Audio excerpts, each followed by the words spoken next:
તો BZ Ponzi સ્કીમમાં રોકાણ કરનાર લોકોને રૂપિયા કોણ પાછા અપાવશે? આ સવાલ છે ભાજપના સભ્ય અલ્પેશ ઠાકોરનો। મીડિયા સાથેની વાતમાં અલ્પેશ ઠાકોરે નિવેદન આપ્યું કે પોન્ઝી સ્કીમમાં રોકાણ કરનાર લોકોના રૂપિયા બચ્યા કે નહીં, ઉડાવી માર્યા છે કે નહીં તેની પણ ખબર નથી। હવે રોકાણકારોને રૂપિયા કોણ પાછા અપાવશે? અપીલ છે કે રોકાણકારોને રૂપિયા પાછા મળે તે દિશામાં કાર્યવાહી થાય।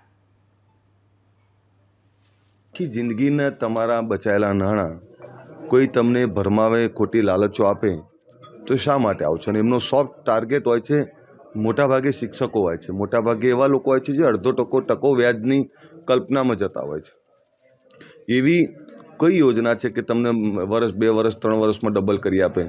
आवी लालचोथी दूर रहेवुं जोईए अने आवा प्रकारनी जे कई प्रवृत्ति चालती हूँ तो आनाथी दूर रहवा माटे हमेशा अपील करतो होउं छुं ने सख्त शब्दों में वखोड़तो होउं छुं।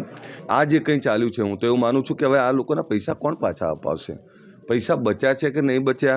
उडाड़ी मार्या छे, एमना मोत्सोकमां उडाड्या छे कि शुं कर्युं छे मने खबर नथी। पण जे लोकोना पैसा डूब्या छे ए लोकोनी शुं मनोदशा छे आज हूँ कल्पना करवी अघरी छे। कोई बाबत छे एमां राज्य सरकार आगळ आवे, आमां राज्य सरकार तरफथी तो काम थई ज रह्युं छे, सीआईडी तपास करी रही छे, पण आ लोकोना वळतर माटे कोई चौक्कस नक्कर कार्यवाही थाय, नहीतर बचारा पैसा जे लोकोना गया छे एमनुं शुं वांक? એટલે એમના પૈસા પણ એ લોકોને વળતર મળે, એમના પૈસા જે રોક્યા છે પાછા મળે એના માટે પણ ચોક્કસ દિશામાં આગળ વધવું પડે।